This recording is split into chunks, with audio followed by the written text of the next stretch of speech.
The left-wing gender insanity being pushed on our children is an act of child abuse. Very simple.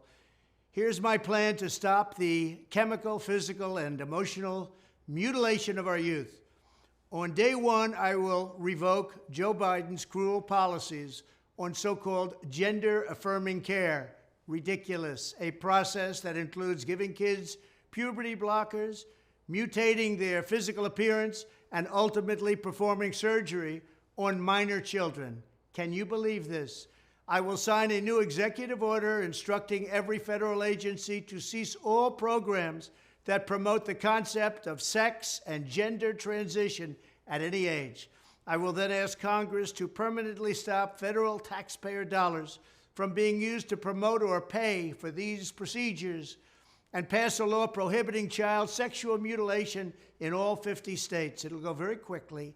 I will declare that any hospital or healthcare provider that participates in the chemical or physical mutilation of minor youth will no longer meet federal health and safety standards for Medicaid and Medicare and will be terminated from the program immediately. Furthermore, I will support the creation of a private right of action for victims to sue doctors who have unforgivably performed these procedures on minor children. The Department of Justice will investigate Big Pharma and the big hospital networks to determine whether they have deliberately covered up horrific long-term side effects of sex transitions in order to get rich at the expense of vulnerable patients, in this case, very vulnerable.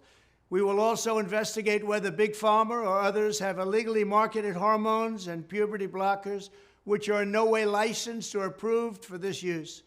My Department of Education will inform states and school districts that if any teacher or school official suggests to a child that they could be trapped in the wrong body, they will be faced with severe consequences, including potential civil rights violations for sex discrimination and the elimination of federal funding.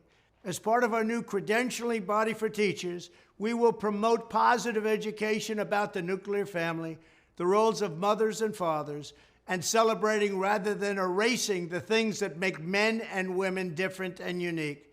I will ask Congress to pass a bill establishing that the only genders recognized by the United States government are male and female, and they are assigned at birth. The bill will also make clear that Title IX prohibits men from participating in women's sports, and we will protect the rights of parents from being forced to allow their minor child to assume a gender which is new and an identity without the parent's consent. The identity will not be new, and it will not be without parental consent. No serious country should be telling its children that they were born with the wrong gender, a concept that was never heard of in all of human history. Nobody's ever heard of this, what's happening today. It was all when the radical left invented it just a few years ago. Under my leadership, this madness will end. Thank you very much.